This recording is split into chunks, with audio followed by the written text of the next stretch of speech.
There was confusion among motorists earlier today when the new Chesterfield Drive was to be opened to vehicular traffic. The road will accommodate those wishing to move from Spanish Town to Marcus Garvey Drive and vice versa. Since construction is still underway in the 3 Miles area, TVJ's Kirk Wright was there and filed this report. After the announced 4 p.m. opening of Chesterfield Drive, teams from the National Works Agency were still busy putting on the finishing touches.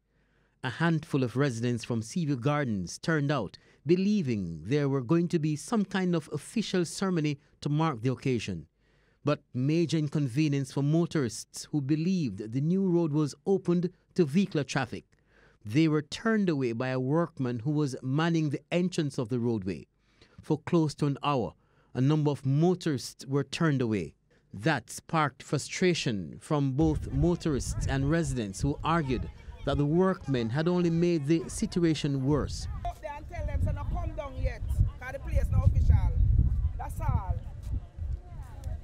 Maria Wallace says he's a consultant to the Member of Parliament for St. Andrew Western, Anthony Hilton. He said the road was opened earlier to traffic, but the NWA decided to close it because it was slowing down the final set of work. Why was it sold for 4 then? Why didn't the team wait until they were sure that they would have been completed? All right, well, the assessment was done and the commitment was given by the company that has been hired to carry out the work. However, due to various hiccups, because you would have known the road, persons have been traversing the road from Friday, so that was causing some delay as it relates to that, to facilitate persons while working. So they decided to kind of, so that causes the issue for the road to be properly marked and so forth on that. So it's not the motorist's fault, it's the NWA? No, I would not blame the NWA as it relates to the time, because again,